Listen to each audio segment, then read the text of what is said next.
একটা গ্রামে সোনাম নামে একটা মেয়ে হাসপাতালের বাইরে ছোলা বেচত।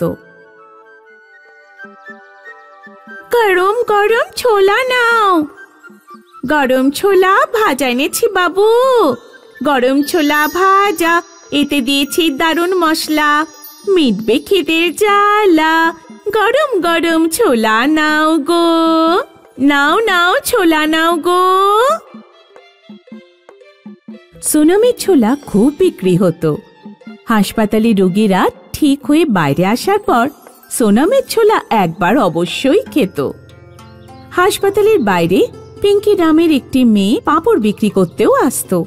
পিঙ্কির পাঁপড় কম বিক্রি হতো, এই জন্য ও সোনামকে খুব হিংসে করত। গরম গরম ছোলা, সব বাসি ছোলাগুলো কে জানে কতদিনের বাসি ছোলা উঠিয়ে নিয়ে আসে ওই সোনাম শয়তানটা। আমার ছোলা তোর ওই দুর্গন্ধ পচা পাঁপড়ের থেকে তো অবশ্যই ভালো। সত্যি করে বল, কতদিন স্নান করিসনি? সোনাম সন্ধ্যেবেলা বাড়িতে এসে নিজের বুড়ি অসুস্থ মায়ের সেবা করত আর মাকে পুরো দিনের গল্প বলতো। মা, আজ একজন ধনী গ্রাহক এসে আমায় 100 টাকা টিপস দিল। সেটা আবার কি? যখন কেউ খুশি হয়ে এক্সট্রা টাকা দেয় তখন তাকে টিপস বলে। সোনাম, তুই নিজের বিয়ের জন্য কোনো ছেলে খুঁজে নে, আমি তো কোথাও যেতেও পারি না। তুমি পুরোপুরি সুস্থ তো হয়ে যাও, তারপর আমি বিয়ে করব।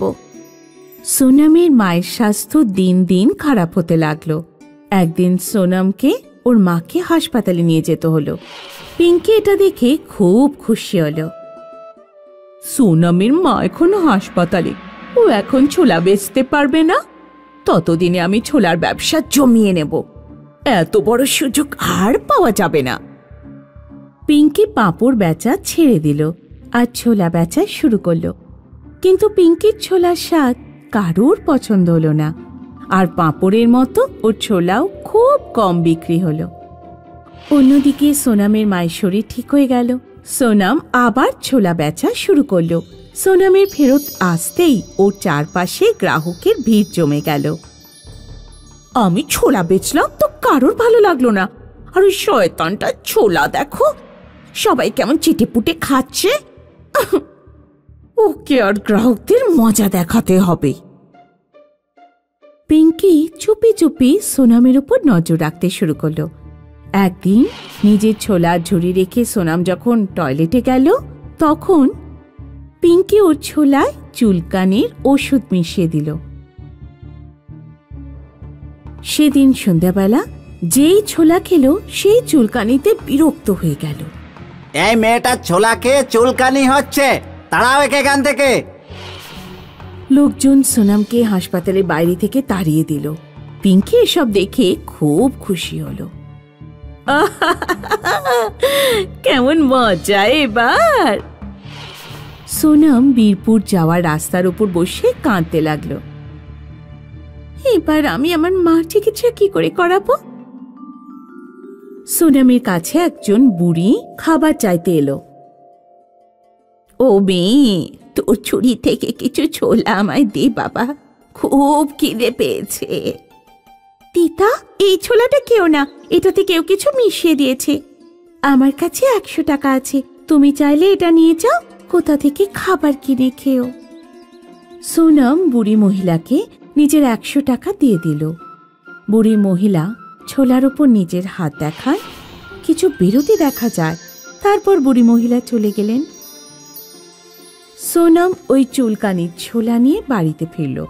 ও এসে সব কথা মাকে বলল। দেখি 1 চামচ ছোলা আমায় দিয়ে দেখি, জানতে পারবো এতে চুলকানি হচ্ছে কিনা। মা 1 চামচ ছোলা খেল, আর ছোলা খেতেই সোনামের মা একদম সুস্থ হয়ে গেল। সোনাম, আমার শরীর খুব ভালো লাগছে রে, আর আমার কোথাও চুলকানিও হচ্ছে না। মনে হয় তোর কোথাও ভুল হয়েছে, তুই এই ছোলাগুলোই কাল আবার বেচতে যাস।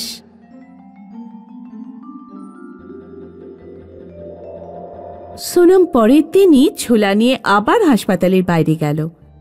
হাসপাতালের বাইরে কথা ছড়িয়ে গেল যে একটি মেয়ে জাদু ছোলা বিক্রি করছে, যার ছোলা খেলে যে কোনো রোগ সেরে যাচ্ছে। সোনমের কাছে রোগীদের ভিড় লেগে গেল। লোকেরা ওকে 2 গুণ 3 গুণ টাকা দিল আর ছোলা খেয়ে গেল, আর সবাই সুস্থ হয়ে নিজের বাড়ি ফিরল। পিঙ্কিও এই কথা জানতে পারল।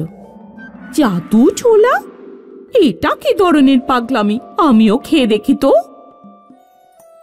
পিঙ্কিও সোনামির ছোলা কিনল, আর যেই না খেলো সারা গায়ে ভীষণ চুলকানি শুরু হলো। আরে মা, এটা কি হলো রে? সব জায়গায় চুলকাচ্ছে। ও মরে গেলাম রে, মরে গেলাম। ও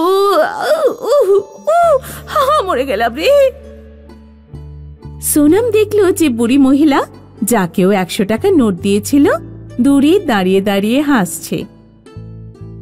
সোনম বুঝে গেল যে জাদু ছোলা ওই বুড়ির দিদারই চমৎকার। বুড়ি মহিলা পিঙ্কির কাছে গেল আর ওকে বলল, এখন তুমি আর অন্য জিনিসে উল্টো পাল্টা জিনিস মেশাবে? যদি তুমি কথা দাও করবে না, আমি তোমার চুলকানি ঠিক করে দেব। হ্যাঁ হ্যাঁ হ্যাঁ, আমার চুলকানি তাড়াতাড়ি ঠিক করে দাও, আমি কথা দিচ্ছি এরপর কখনো কোনো বাজে কাজ করব না। বুড়ি মহিলা পিঙ্কিকে ঠিক করে দিলেন আর উধাও হয়ে গেলেন। অনেক আগের কথা, রামু নামের একটা গরিব লোক নিজের মেয়ে বৈশালীর সাথে থাকত। রামু এখন বুড়ো হয়েছে, তার যুবতী মেয়েকে নিয়ে চিন্তা হতো। বাবা, ওষুধটা খেয়ে নাও।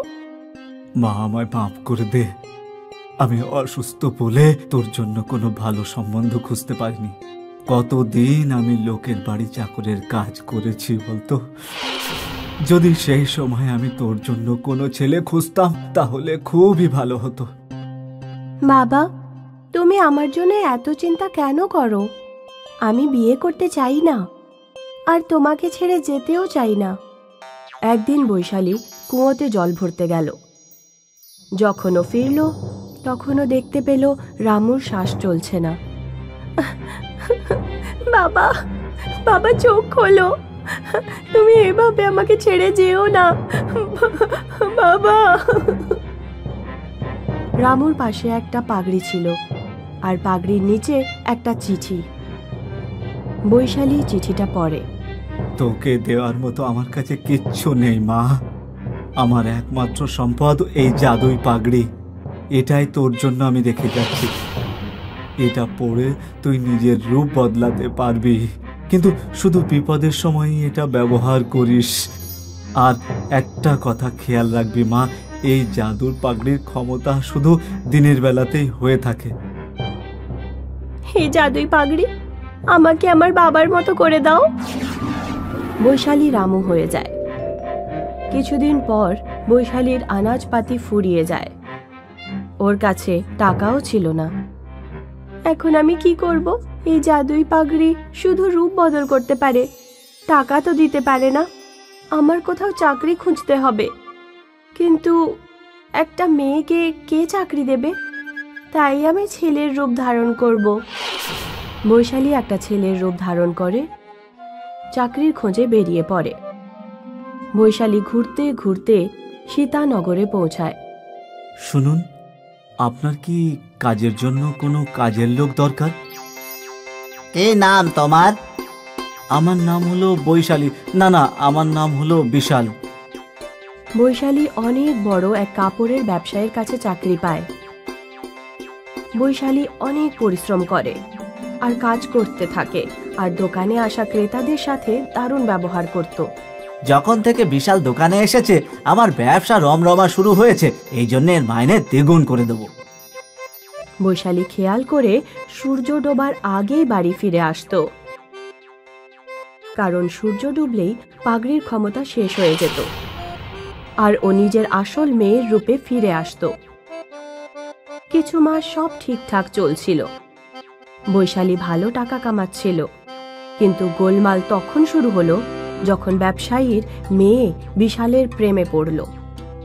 ব্যবসায়ীর মেয়ে সন্ধ্যা দোকানে বাবাকে খাবার দিতে আসতো। বিশাল, তুমি খাবার খেয়েছো? হ্যাঁ, আমি বাড়ি থেকেই খেয়ে আসি, আর তারপর বাড়ি ফিরেই আমি খাবার খাবো। যদি তুমি চাও আমি তোমার জন্যও খাবার নিয়ে আসতে পারি। আজ তুমি কি আমার সাথে আমার বাড়ি দেখতে যাবে? না, আমি এখন যেতে পারবো না, দোকানে ক্রেতাদের ভিড় হবে। চলে যাও বিশাল, ক্রেতাদের আমি সামলাবো। ব্যবসায়ীও চাইতো যে বিশালের বিয়ে তার মেয়ের সাথে হোক। ওই দিন বৈশালীকে সন্ধ্যার সাথে ওদের বাড়ি যেতে হয়। ব্যবসায়ীর বাড়ি অনেক বড় ছিল। ঘুরতে ঘুরতে ওখানে সন্ধে হয়ে আসে। সূর্য ডুবতে বসেছিল। এখন আমাকে যেতে হবে। কিন্তু তুমি তো এখনো পুরো বাড়ি দেখোইনি। আমি আবার কখনো আসবো, এখন আমাকে যেতে হবে। তুমি রাতে এখানেই থাকতে পারো। না, আমাকে এখন যেতেই হবে। বৈশালী ওখান থেকে দৌড়ে পালায়, সোজা নিজের বাড়িতে এসে থামে।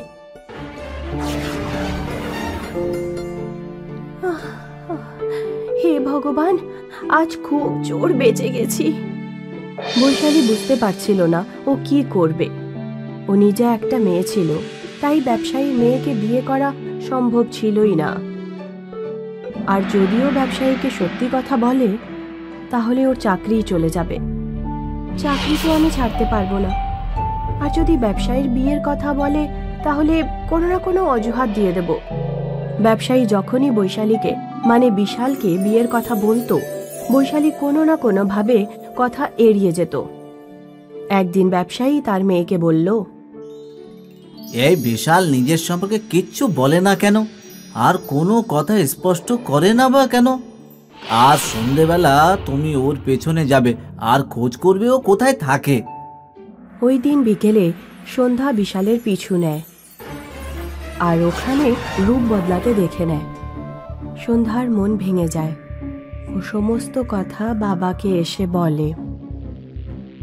এটা কি করে হয়?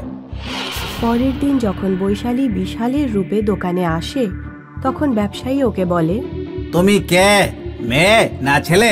সত্যি কথা বলো, না হলে ধোকা দেওয়ার অপরাধে তোমাকে জেলে পাঠাবো। বৈশালী পাগড়ি খুলে নিজের আসল রূপে চলে আসে আর কাঁদতে থাকে। আমি মেয়ে, মেয়েদের কেউ চাকরি দেয় না, আর সেই জন্যই আমাকে পয়সা রোজগারের জন্য ছেলের রূপ ধারণ করতে হলো। আমার বাবা আমাকে এই জাদুই পাগড়ি দিয়েছিল।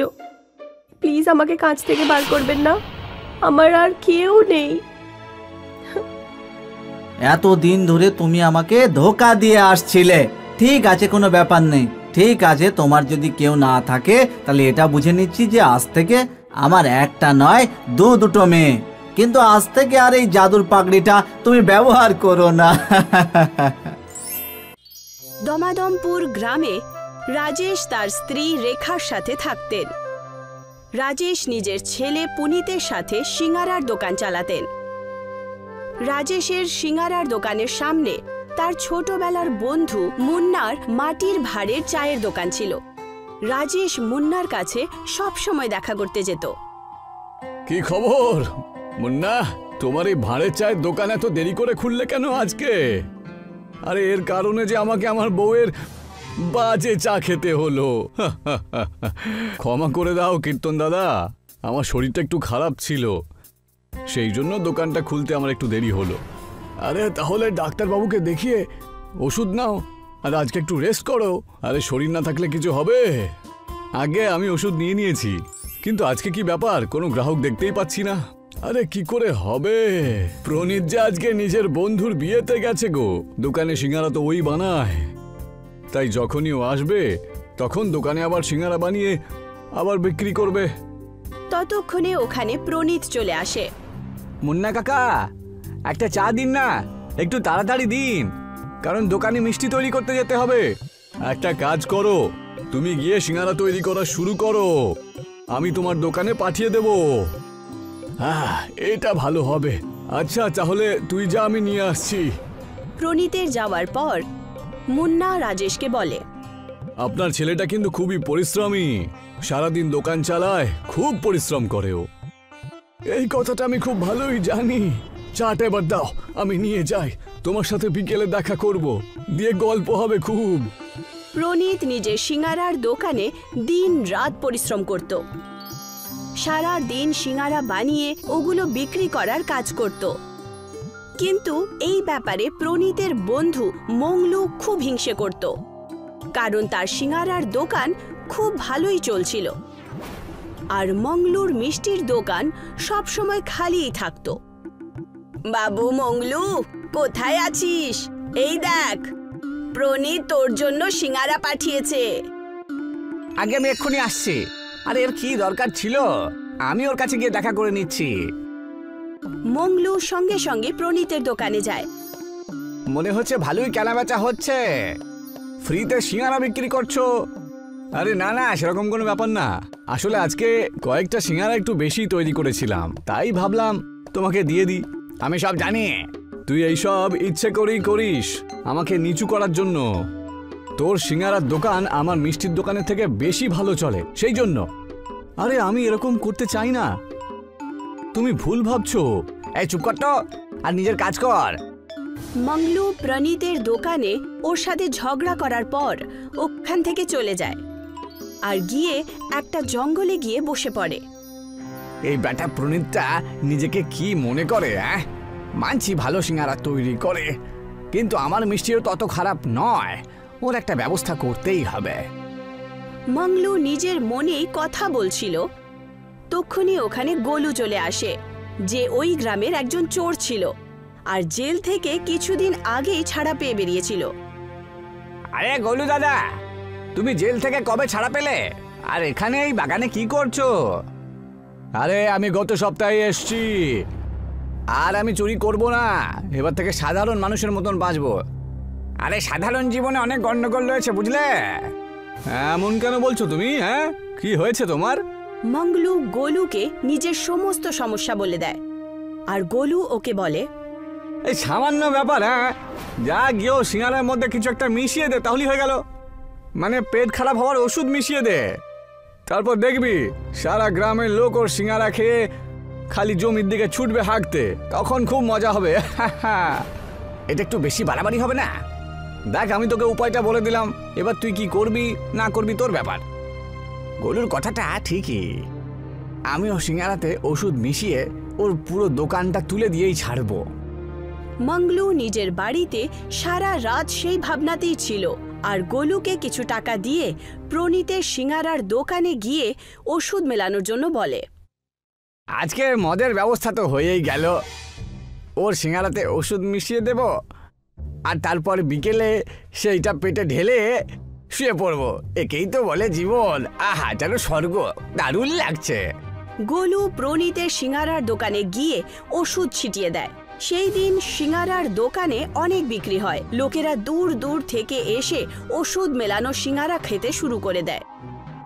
দেখলি মা, আজকে আমাদের সিঙ্গারা খুব বিক্রি হয়েছে। ঈশ্বর আমাদের ওপর এইভাবে আশীর্বাদ করুক আর দোকানটা ভালো করে চলুক। দুজন কথা বলছিলই, তক্ষুনি কিছু লোক পেটের ব্যথা নিয়ে ওখানে চলে আসে। এটা তুমি সিঙ্গারাটা কি মিশিয়ে দিয়েছো? আমার বাড়িতে সব জল শেষ হয়ে গেছে, বারবার আমাকে জমিতে যেতে হচ্ছে। তোমার সিঙ্গারা খুবই খারাপ ছিল। আমার পুরো পরিবার বাথরুমের চক্কর লাগাতে লাগাতে ক্লান্ত হয়ে গেছে। কি মিশিয়েছো তোমার সিঙ্গারার মধ্যে? আমি তো এমনিতেই পাতলা, তার উপরে পাতলা পায়খানা হতে হতে আরো পাতলা হয়ে গেছি। ওষুধওয়ালা সিঙ্গারা খেয়ে পুরো গ্রামের লোকেদের পেট খারাপ হয়ে গেছিল আর এই সব কারণেই প্রনীতের সিঙ্গারার দোকান এখন চলা বন্ধ হয়ে গেল। আজকের পর থেকে তোমার দোকানে আর কেউ আসবে না, সবাই মিষ্টি খাবে, কেউ সিঙ্গারা খাবে না। প্রনীতের দোকান না চলার কারণে মংলুর মিষ্টির দোকান খুব ভালো চলতে শুরু করে। এই ব্যাপারে প্রনীত চিন্তিত হয়ে মুন্নার চায়ের দোকানে পৌঁছায়। কি আর বলি মুন্না কাকা, সবকিছু বেশ ভালোভাবেই তো চলছিল, আর আজ আমার কি অবস্থা হয়েছে দেখো। বাবা, এরকম তো জীবনে হতেই থাকে, আর উঁচু চিন্তাধারা। মুন্না কাকুর মুখে এই সাধারণ জীবনের কথা শুনে প্রনীত ওখানে নিজের বাবাকে ডেকে পাঠায়। বাবা, এখানে এসো, আমার কাছে আমাদের দোকানটা রক্ষা করার একটা উপায় রয়েছে। কি উপায় আছে বাবা? তুমি তো খুব ভালো খিচুড়ি বানাও। আচ্ছা, আমরা যদি এখন থেকে খিচুড়ির ব্যবসা করি, যাদের যাদের পেট খারাপ হয়েছে না, তারা যদি খিচুড়ি খায় ভালো হবে, আর তারা হালকা খাবারও খেতে পারবে, আর আমাদের যে ব্যবসাটা নষ্ট হয়েছে সেটাও ঠিক হয়ে যাবে, তাই না? বাহ বাচ্চা বাহ, কি ভালো উপায় বের করেছিস, আমরা তাই করব। আচ্ছা, আমিও কি এর মধ্যে যুক্ত হতে পারি? আমি আমার ভাঁড়ের চা বিক্রি করবো এর মধ্যে। আরে হ্যাঁ হ্যাঁ, এটা আবার জিজ্ঞাসা করার কি আছে? তুমি নিশ্চয় আমাদের ভাঁড়ের খিচুড়ির দোকানে চলে আসবে চা বিক্রি করতে, বুঝেছো? রাজেশ, মুন্না আর প্রনীত সেই দিনই নিজেদের কুল্লার খিচুড়ির দোকান খুলে দেয়, আর রাজেশ খিচুড়ি বানিয়ে প্রনীতকে দেয়। প্রনীত ওগুলোকে মাটির ভাঁড়ে রেখে লোকেদের বিক্রি করতে শুরু করে। এসো এসো, ভাঁড়ের খিচুড়ি বিক্রি করো, যার যার পেট খারাপ হয়েছে এখানে চলে এসো আর এই খিচুড়ি খেয়ে যাও, প্রথম দিনে ফ্রিতে চিকিৎসা। হ্যাঁ বাচ্চা, প্রথম দিনে ফ্রিতে চিকিৎসা করে খুব ভালো করেছো। আজকে যদি কারোর পেট ঠিক হয়ে যায় তাহলে কাল থেকে আমাদের গ্রাহক বেড়ে যাবে।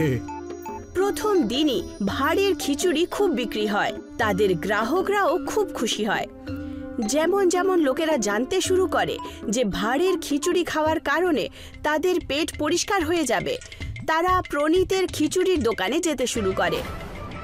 আমাকে আমার পুরো পরিবারের জন্য খিচুড়ি প্যাক করো, আর এইবার একটু বেশিই দিও। দেখতে দেখতেই প্রনীত, মুন্না আর রাজেশের ভাঁড়ের খিচুড়ির দোকান খুব ভালো চলতে শুরু করে। দুজন বাবা ছেলে আর মুন্না ভাঁড়ের খিচুড়ির দোকান ভালো করে চালাতে শুরু করে। তোমাদের অশেষ ধন্যবাদ যে তুমি আমাকেও তোমাদের ভাঁড়ের খিচুড়ির অংশ করেছো। এটা তো আমাদের কাছে সৌভাগ্যের ব্যাপার যে আমাদের ওপরে যখন বিপদ এসে পড়েছিল তখন আপনি আমাদের সঙ্গে ছিলেন। এই সব কিছু দেখে গোলু আর মঙ্গলু নিজের মাথা পেটাতে শুরু করে। গোলু চুরির জন্য পুলিশ আবার ধরে ফেলে, আর মঙ্গলু নিজের ছোট্ট মিষ্টির দোকান আবার চালাতে শুরু করে, যেটা মোটেই চলতো না। মা, চিন্তা করো না, আমি এক্ষুনি কাউকে সাহায্যের জন্য ডেকে আনছি। দীপু, তুই 5 মিনিট মায়ের কাছেই দাঁড়া। হ্যাঁ দিদি, ঠিক আছে। সরিতা পালিয়ে গিয়ে প্রতিবেশী বিক্রমের বাড়িতে গিয়ে পৌঁছয় আর জোরে জোরে দরজা ধাক্কাতে থাকে। বিক্রম আঙ্কেল, দরজা খুলুন প্লিজ। বিক্রম আঙ্কেল, দরজা খুলুন প্লিজ। বিক্রম আঙ্কেল। 2 মিনিট পরে বিক্রম দরজা খোলে। আঙ্কেল, মায়ের শরীর হঠাৎ করে খারাপ হয়ে গেছে, আপনি চলুন না প্লিজ। বিক্রম আর সরিতা দৌড়ে গিয়ে সরিতার বাড়িতে পৌঁছায়। সরিতার মা তখনও অজ্ঞান হয়ে আছে, আর সরিতার ছোট ভাই দীপু কাঁদতে কাঁদতে ওর মাথায় হাত বোলাতে থাকে। বিক্রম তাড়াতাড়ি করে অ্যাম্বুলেন্স ডাকে এবং সবাই মিলে হসপিটাল পৌঁছায়। সেখানে সরিতার মাকে অ্যাডমিট করে দেওয়া হয়। সরিতা একটা বেঞ্চে বসে থাকে, তখনই তার পাশে বিক্রম এসে বসে। সরিতা, তুমি ঠিক আছো তো? আঙ্কেল, মায়ের ঠিক হতে আর কত সময় লাগবে? ডাক্তার বলেছে যে তোমার মায়ের হার্টের অসুখ করেছে, ওনার হার্ট অপারেশন করতে হবে, আর 1 মাস ধরেও অ্যাডমিট করে রেখে দিতে হবে। এখন আমরা কি করব আঙ্কেল? আমি তোমাকে পুরো সাহায্য করার চেষ্টা করব, কিন্তু অপারেশন খুবই কস্টলি, আর এত টাকা তো আমার কাছেও নেই। ডক্টর আজই টাকা জমা করার জন্য বলছে, না হলে ও চিকিৎসা শুরু করবে না। কিন্তু আমরা এত টাকা কোত্থেকে আনবো? সরিতা অপারেশনের জন্য এই টাকা জমা করতে অক্ষম হয়, আর ডক্টর সরিতার মায়ের চিকিৎসা বন্ধ করে দেয়। সরিতার মা ঘরে ফিরে আসে, কিন্তু পরের দিনই ওনার আবার হার্ট অ্যাটাক করে এবং ওনার মৃত্যু হয়। সরিতা এই পৃথিবীতে হঠাৎ একলা হয়ে পড়ে, আর তার উপর ছোট ভাই দীপুর দায়িত্ব এসে পড়ে। ও নদীর ধারে বসে নিজের পরিবারের সম্বন্ধে ভাবতে থাকে। সময় কিরকম খেলা করছে। 1 বছর আগে আমাদের হাসি খুশির পরিবার ছিল, কত আনন্দে ছিলাম আমরা। বাবা রোজ রাত অফিস থেকে আসতেন আর আমাদের জন্য খেলনা নিয়ে আসতেন, আর মা আমাদের জন্য কত রকমের খাবার বানিয়ে রাখতেন। আমি আর দীপু খুব লড়াই করতাম, আর উনি আমাদের বকতেন। আমরা সবাই মিলে খেতাম, হাসতাম আর ঘুরতে যেতাম। আমার বাবার আমি প্রিয় মেয়ে ছিলাম, কিন্তু সেদিন রাত সব পাল্টে গেল যখন বাবা রোড অ্যাক্সিডেন্টে মরে গেলেন। এখন এই পৃথিবীতে দীপু ছাড়া আর আমার কেউ নেই, কিন্তু আমাকে সাহস রাখতেই হবে। দীপুর জন্য বেঁচে থাকতে হবে। আমাদের কাছে ব্যাস এখন মা বাবার বাড়ি বেঁচে আছে, আর কিচ্ছু নেই। সরিতা যখন ঘরে ফেরে তখন দেখে ওর ভাই দীপু বাইরে দাঁড়িয়ে কাঁদছে। কি হয়েছে দীপু? বিক্রম আঙ্কেল কোথায়? উনি তো তোর দেখাশোনা করছিলেন। সেই সময় বিক্রম ঘরের ভেতর থেকে কিছু পেপার নিয়ে বেরিয়ে আসে আর সেগুলো সরিতার হাতে ধরিয়ে দেয়। এই নাও তোমার ঘরের কাগজপত্র, এই বাড়ি এখন আমার, তোমরা এখানে থাকতে পারবে না, যাও নিজের জিনিসপত্র গুছিয়ে নাও আর এখান থেকে বেরিয়ে যাও। সরিতা নিজের চোখে বিশ্বাস করতে পারে না। ও বিক্রম আঙ্কেলকে ভরসা করত, কিন্তু তার এই অসুবিধার ফায়দা উঠিয়ে বিক্রম সরিতার ঘরকে নিজের নামে করে নিয়েছিল। সরিতা আর দীপু গৃহহীন হয়ে পড়ে। সরিতার কাছে কোনো রাস্তা ছিল না, ও একা লড়তেও পারছিল না। ও দীপুকে নিয়ে রাস্তার ধারে বসে পড়ে। দিদি, মা বাবা কোথায় চলে গেছেন? ওরা আমাদের নিতে কেন আসছেন না? আমাদেরকে খাবার কেন দিচ্ছেন না? দিদি, আমার খুব খিদে পেয়েছে। তুই চিন্তা করিস না দীপু, মা বাবা কোথাও যায়নি। ওরা সবসময় আমাদের সাথেই আছেন আর আমাদের দেখছেন, ব্যাস আমাদের কাছে আসতে পারছেন না। কিন্তু আমি আছি তো তোর সাথে, আর সব সময় থাকবো। এখন তুই ঘুমিয়ে পড়, কাল আমি তোকে পাক্কা কিছু না কিছু খাওয়াবো। সরিতা দীপুকে অনেক কষ্ট করে শুয়ে দেয়। তারপরে সে আশেপাশের হোটেলে খাবার আনতে যায়। সেখান থেকে হোটেলওয়ালা তাকে ভাগিয়ে দেয়। তারপরে সে রামধারীর হোটেলে গিয়ে পৌঁছায়। আঙ্কেল, 2 দিন ধরে কিচ্ছু খাইনি, আমাকে কিছু খেতে দিন প্লিজ, প্লিজ আঙ্কেল। কে জানে কোথার থেকে সব এসে পড়ে রোজ। যাও এখান থেকে, আমাদের কাছে ফোকটে দেওয়ার মতো খাবার নেই এখানে, ভিখারি মেয়ে কোথাকার। ঠিক তখনই সব কথা এই হোটেলের মালিক রামধারী শুনে নেয়। আর সে এসে সরিতাকে জিজ্ঞেস করে, কি হয়েছে মা, এতক্ষণ ধরে এখানে কি করছো? আমি আর আমার ভাই 2 দিন ধরে কিচ্ছু খাইনি, প্লিজ কিছু খেতে দিন। ঠিক আছে, আমি দিচ্ছি তোমাকে। তোমার লজ্জা করে না কোনো ক্ষুধার্তকে এভাবে তাড়িয়ে দিতে? যাও গিয়ে ওনার জন্য খাবার নিয়ে এসো। তুমি বাতাও মা, তোমার সাথে কি হয়েছে? সরিতা রামধারীকে পুরো ঘটনাটা বলে। সরিতার এই পুরো ঘটনা শুনে রামধারীর মনে প্রচুর দয়া হয় এবং সে বলে, বলো আমি তোমাকে আর কিভাবে সাহায্য করতে পারি? আমি নিজেই টাকা রোজগার করতে চাই স্যার। আমার মা আমাকে খুব ভালো ছোলে কুলচে বানাতে শিখিয়েছেন। আমি সেটা বানিয়ে বিক্রি করে পয়সা রোজগার করতে চাই, কিন্তু আমার কাছে এই কাজ শুরু করার জন্য টাকা পয়সাই নেই। যদি আপনি আমার এতে সাহায্য করতে পারেন তাহলে আমি সারা জীবন আপনার কৃতজ্ঞ থাকব। রামধারী সরিতাকে কিছু টাকা এনে দেয় আর তারপর বলে, তোমার সাহস কিন্তু দেখবার মতো। তুমি কখনোই নিজের জীবনে কিন্তু হার মানার নয়। নিজের মা বাবাকে হারিয়ে প্রতিবেশীর থেকে এত বড় ধোঁকা খাওয়ার পরেও তুমি নিজে থেকে নিজের কাজ শুরু করতে চাও। আমি তোমাকে পুরো সমর্থন করব। আমি এই সব কিছু আমার ভাই দীপুর জন্যই করছি। যদি ও না হতো তাহলে আমি হয়তো আজ বেঁচেই থাকতাম না স্যার। আমি আপনার কাছে আরো একটা জিনিস চাইছি স্যার। হ্যাঁ, তো? আমি হোটেলের বাইরে একটা পুরনো সাইকেল দেখলাম স্যার। আমি কি ওই সাইকেলটা নিতে পারি? আমি ওই সাইকেলেই আমার ছোলে কুলচের বিজনেস স্টার্ট করব। ঠিক আছে, আমি সেটাকে রিপেয়ার করে তোমাকে কাল সকালে দিয়ে দেব। সেভাবে রামধারীর সহায়তায় সরিতা ছোলে কুলচে বানানো শুরু করে এবং তাকে সাইকেলের উপর নিয়ে বিক্রি করা শুরু করে এবং ও তার ছোলে কুলচের নাম রামধারী ছোলে কুলচে রাখে। আর ওর ছোলে কুলচে খুবই সুস্বাদু খেতে হয় আর সেটা খাবার জন্যে প্রচুর লোক সরিতাকে নিজের ঘরে ডাকে। রামধারী সরিতাকে উন্নতি করতে দেখে খুব খুশি হয় আর ওর সরিতাকে নিয়ে খুবই গর্ববোধ হয়। সরিতা রামধারীকে তার নিজের বড় ভাইয়ের মতো সম্মান করে আর ধীরে ধীরে ওনার সমস্ত ধার মিটিয়ে দেয়। সরিতা যত টাকা কামায় তাই দিয়ে দীপুকে একটা ভালো স্কুলে ভর্তি করে দেয় আর তাকে খুব পড়াশোনা করায়। সরিতা 28 বছর পর্যন্ত সাইকেলের ওপর ছোলে কুলচে বেচতে থাকে আর ওর ভাই দীপু লেখাপড়া করে একজন খুব বড় অফিসার হয়ে যায়। দীপু সরিতাকে নিজের মায়ের সমান মনে করে এবং সমস্ত সফলতার রোজগার সে সরিতাকে দেয়। দীপুর অফিসার হবার পরেও সরিতা ছোলা কুলচা বিক্রি করা ছাড়েনি, কারণ এটা করেই সে নিজের পায়ে দাঁড়াতে পেরেছিল। ও গোটা শহরে সাইকেলের ওপর রামধারী ছোলে কুলচে বিক্রেতা নামেই পরিচিত হয়ে থাকে আর বাইরের শহর থেকেও সরিতার ছোলে কুলচে খাবার জন্য লোক আসতে থাকে। আজকেও মালতীর বাড়িতে খাবার মতো তরি তরকারি ছিল না। মালতীর বয়স অনেক বেশি ছিল। ও একা একাই থাকতো, ওকে দেখার মতো কেউ ছিল না। ওকে কেউ কিছু দিলে তখনই সে খাবার খেত, না হলে না খেয়েই শুয়ে পড়ত। আজকে তো আমায় লাগছে না খেয়েই শুতে হবে। পাশের বাড়িতে সুরেশ আজকেও আসেনি, আমায় তো আর কারোর কাছে আস নেই। মালতী এই নিয়ে চিন্তা করতে করতে শুয়ে পড়ে। তখনই ওর দরজায় এসে কেউ ঠকঠক করে নাড়া দেয়। মালতী উঠে পড়ে, তারপর গিয়ে দরজাটা খুলতে চলে যায়। ও দেখে সামনে একটা ছোট্ট বাচ্চা একটা থালা আর একটা কলসি নিয়ে দাঁড়িয়ে রয়েছে।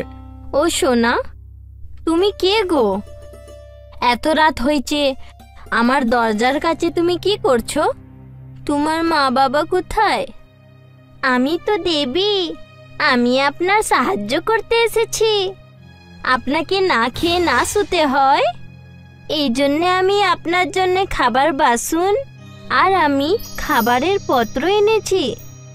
মালতী সমস্ত জিনিসপত্র নিয়ে নেয় আর ওগুলো ভেতরে রাখার জন্য ভেতরে ঢুকে। কিন্তু ও যেই ভেতরে জিনিসগুলো রেখে বাইরে বেরিয়ে আসে, তখন ও লক্ষ্য করে যে মেয়েটা কোথাও উধাও হয়ে গেছে।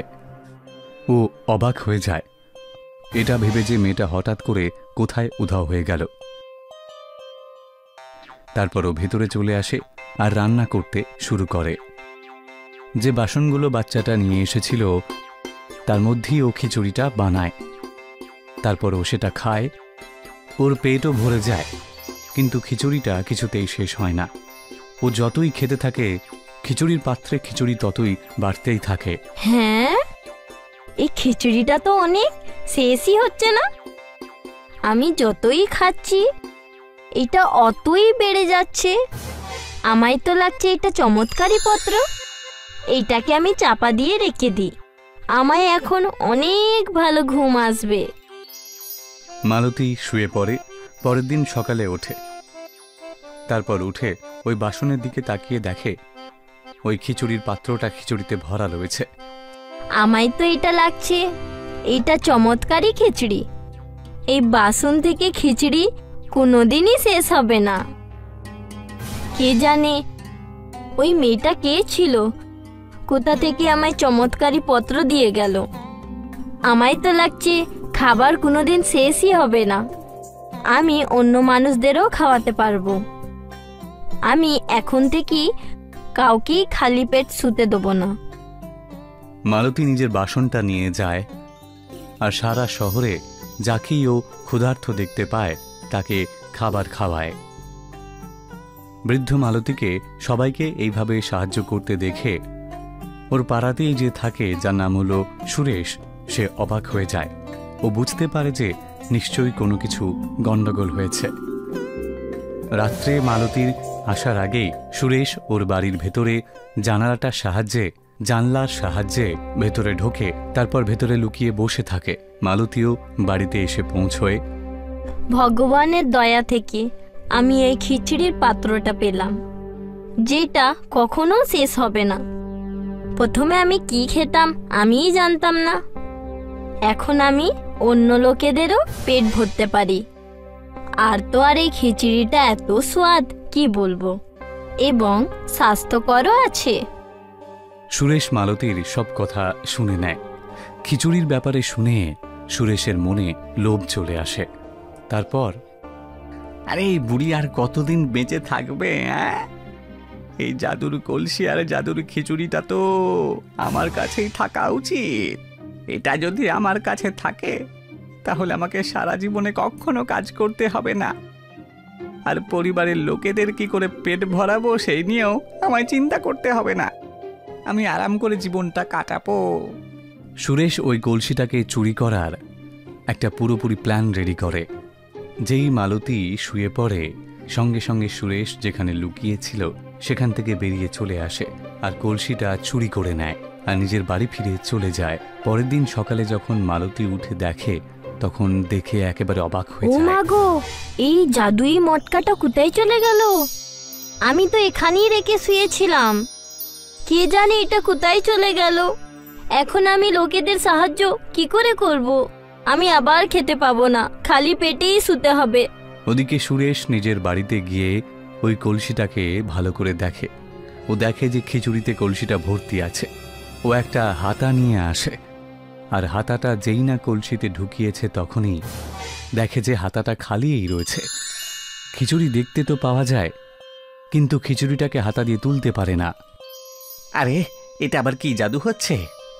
আমি তো খিচুড়িটা বেরই করতে পারছি না। এ তো বেশ অদ্ভুত ব্যাপার। ওই বুড়িটার জন্য তো কলসিটা বেশ ঠিকঠাকভাবেই কাজটা করতো। আমার কাছে আসা মাত্রই বেটা কলসির হলোটা কি? সুরেশ বারবার ওই কলসি থেকে খিচুড়ি বের করার চেষ্টা করে, কিন্তু কিছুতেই বের করতে পারে না। শেষমেশ ও ভীষণ রেগে যায় আর ওর কলসিটাকে মাটিতে আছড়ে ভেঙে দেয়। কলসিটা মাটিতে পড়তেই সঙ্গে সঙ্গে টুকরো টুকরো হয়ে যায়, আর তার আওয়াজ মালতীর বাড়ি অবধি পৌঁছে যায়। হ্যাঁ, সুরেজের বাড়ি থেকে কিসের গন্ধ আসছে? আমি গিয়ে দেখি। যেই মালতী ঘর থেকে বাড়ির বাইরে বেরোয়, তখন সেই রাতের বাচ্চা মেয়েটিকে ও আবার দেখতে পায়। ওর সারা শরীরে বেশ ভয়ঙ্কর আঘাতের দাগ দেখতে পাওয়া যায়। মালতী সেটা দেখতে পেয়েই ওর কাছে চলে যায়। হ্যাঁ রে সোনা, এটা তোকে কি হয়েছে? তোর গায়ে এটা কি হলো রে? আমি তোমার কি করে সাহায্য করব? ওই বাচ্চাটা সুরেশের বাড়ির দিকে ইশারা করে। মালতী দৌড়ে সুরেশের বাড়ির দিকে রওনা দেয়। তারপর গিয়ে দেখে কলসিটা সুরেশের ঘরে ভেঙে পড়ে রয়েছে। মালতী পুরো ঘটনাটা বুঝতে পারে। তারপর কলসির সমস্ত টুকরোগুলো তুলে নেয় আর বাড়ি চলে আসে, আর সঙ্গে করে বাচ্চাটাকেও নিয়ে চলে আসে। মালতী এটা বুঝতে পারে যে এই কলসিটার সাথে বাচ্চাটার একটা সম্পর্ক রয়েছে। তারপর মালতী কলসিটাকে জোড়ার চেষ্টা করে। ও সমস্ত টুকরোগুলোকে তুলে নিয়ে একসাথে করে আস্তে আস্তে কলসিটাকে জুড়ে ফেলে। তারপর আঠা দিয়ে লাগিয়ে দেয়। তখনই লক্ষ্য করে যে বাচ্চার শরীরে যা ক্ষত ছিল সেগুলো ধীরে ধীরে ঠিক হচ্ছে। কিছুক্ষণের মধ্যেই বাচ্চাটি পুরোপুরি সুস্থ হয়ে ওঠে। আপনি কে দেবী? আপনি তো সাধারণ মানুষ লাগো না। আমি অন্নপূর্ণা মাতার স্বরূপ আছি। আমি কাউকেও খালি পেট শুতে দিই না, আর আমি সাহায্য করি ওনাদের। যারা মন থেকে ভালো হয় ওনাদের উপর আমি কৃপা করি। এই জন্যে আমি এই চমৎকারী কলসির খিচুড়িটা আপনাকে দিয়েছিলাম। আপনি এটা সব সময় আপনার কাছেই রাখবেন। আপনার হাত দিয়ে ওটা এই কলসিটা জাকিয়ে দেবেন। ওদেরই জন্যে এইভাবেই কাজ করবে। মনে থাকে যেন কাউকে যেন খালি পেট না ঘুমোতে হয়। এত কিছু বলার পরে ওই বাচ্চাটা ওখান থেকে উধাও হয়ে যায়। মালতী হাত জোর করে ওর কথাগুলো শুনতে থাকে। আর বাচ্চাটা উধাও হয়ে যাওয়ার পরেই ও দেখতে পায় খিচুড়ি বানানোর জন্য ওখানে আবার জিনিসপত্র পড়ে রয়েছে।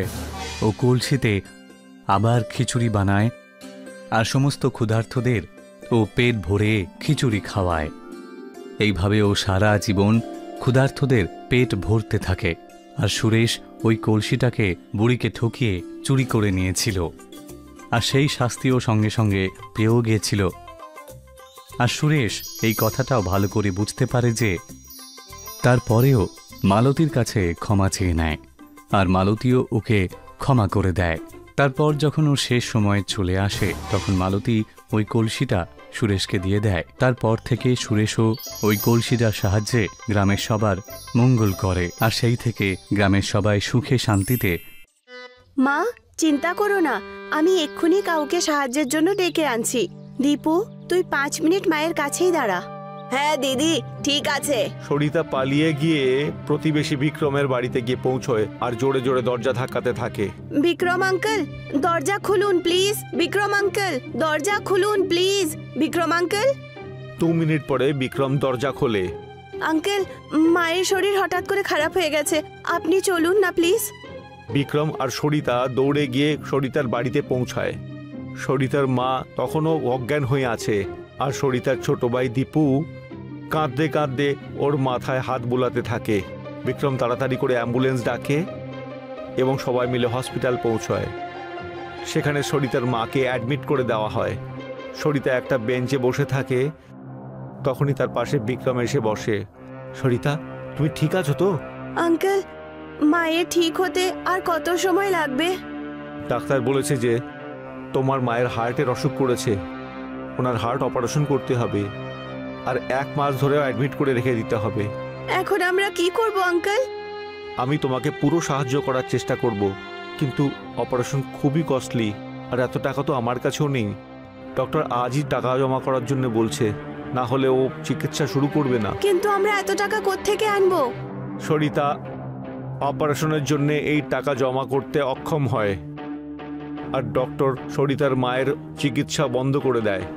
সরিতার মা ঘরে ফিরে আসে, কিন্তু পরের দিনই ওনার আবার হার্ট অ্যাটাক করে এবং ওনার মৃত্যু হয়। সরিতা এই পৃথিবীতে হঠাৎ একলা হয়ে পড়ে, আর তার উপর ছোট ভাই দীপুর দায়িত্ব এসে পড়ে। ও নদীর ধারে বসে নিজের পরিবারের সম্বন্ধে ভাবতে থাকে। সময় কিরকম খেলা করছে।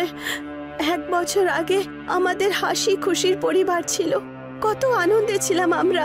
বাবা রোজ রাত অফিস থেকে আসতেন আর আমাদের জন্য খেলনা নিয়ে আসতেন, আর মা আমাদের জন্য কত রকমের খাবার বানিয়ে রাখতেন। আমি আর দীপু খুব লড়াই করতাম, আর উনি আমাদের বকতেন। আমরা সবাই মিলে খেতাম, হাসতাম আর ঘুরতে যেতাম। আমার বাবার আমি প্রিয় মেয়ে ছিলাম, কিন্তু সেদিন রাত সব পাল্টে গেল যখন বাবা রোড অ্যাক্সিডেন্টে মরে গেলেন। এখন এই পৃথিবীতে দীপু ছাড়া আর আমার কেউ নেই, কিন্তু আমাকে সাহস রাখতেই হবে। দীপুর জন্য বেঁচে থাকতে হবে। আমাদের কাছে ব্যাস এখন মা বাবার বাড়ি বেঁচে আছে, আর কিচ্ছু নেই। সরিতা যখন ঘরে ফেরে তখন দেখে ওর ভাই দীপু বাইরে দাঁড়িয়ে কাঁদছে। কি হয়েছে দীপু? বিক্রম আঙ্কেল কোথায়? উনি তো তোর দেখাশোনা করছিলেন। সেই সময় বিক্রম ঘরের ভেতর থেকে কিছু পেপার নিয়ে বেরিয়ে আসে, আর সেগুলো সরিতার হাতে ধরিয়ে দেয়। এই নাও তোমার ঘরের কাগজপত্র, এই বাড়ি এখন আমার, তোমরা এখানে থাকতে পারবে না। যাও, নিজের জিনিসপত্র গুছিয়ে নাও আর এখান থেকে বেরিয়ে যাও। সরিতা নিজের চোখকে বিশ্বাস করতে পারে না। ও বিক্রম আঙ্কেলকে ভরসা করত, কিন্তু তার এই অসুবিধার ফায়দা উঠিয়ে বিক্রম সরিতার ঘরকে নিজের নামে করে নিয়েছিল। সরিতা আর দীপু গৃহহীন হয়ে পড়ে। সরিতার কাছে কোনো রাস্তা ছিল না, ও একা লড়তেও পারছিল না। ও দীপুকে নিয়ে রাস্তার ধারে বসে পড়ে।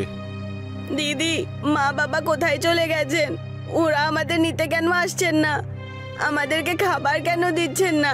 দিদি, আমার খুব খিদে পেয়েছে। তুই চিন্তা করিস না দীপু, মা বাবা কোথাও যায়নি। ওরা সবসময় আমাদের সাথেই আছেন আর আমাদের দেখছেন, ব্যাস আমাদের কাছে আসতে পারছেন না। কিন্তু আমি আছি তো তোর সাথে, আর সব সময় থাকবো। এখন তুই ঘুমিয়ে পড়, কাল আমি তোকে পাক্কা কিছু না কিছু খাওয়াবো। সরিতা দীপুকে অনেক কষ্ট করে শুয়ে দেয়। তারপরে সে আশেপাশের হোটেলে খাবার আনতে যায়। সেখান থেকে হোটেলওয়ালা তাকে ভাগিয়ে দেয়। তারপরে সে রামধারীর হোটেলে গিয়ে পৌঁছায়।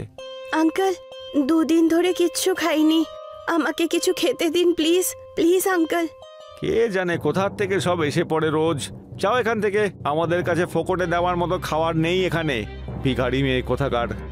ঠিক তখনই সব কথা এই হোটেলের মালিক রামধারী শুনে নেয়, আর সে এসে সরিতাকে জিজ্ঞেস করে, কি হয়েছে মা, এতক্ষণ ধরে এখানে কি করছো? আমি আর আমার ভাই 2 দিন ধরে কিচ্ছু খাইনি, প্লিজ কিছু খেতে দিন। ঠিক আছে, আমি দিচ্ছি তোমাকে। তোমার লজ্জা করে না কোনো ক্ষুধার্তকে এভাবে তাড়িয়ে দিতে? যাও গিয়ে ওনার জন্য খাবার নিয়ে এসো।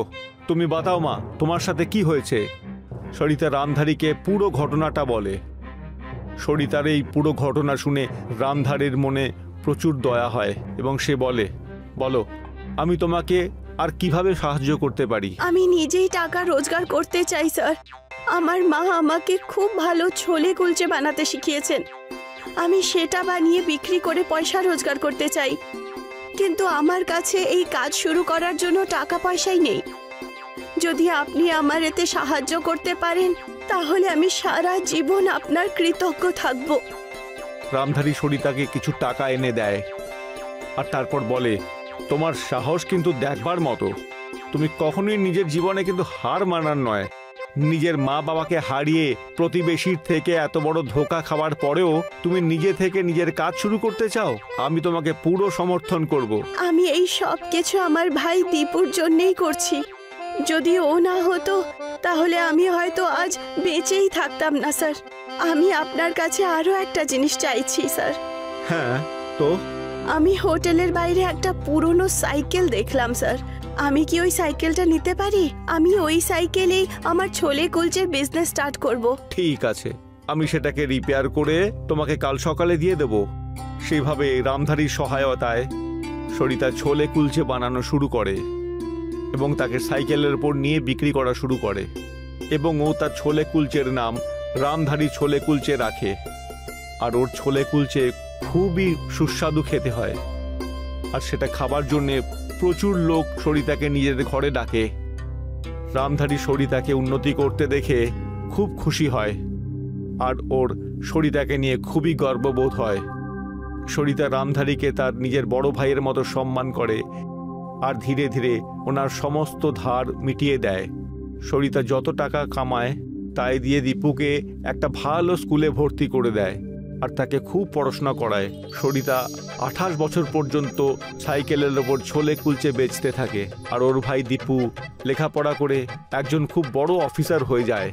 দীপু সরিতাকে নিজের মায়ের সমান মনে করে এবং সমস্ত সফলতার রোজগার সে সরিতাকে দেয়।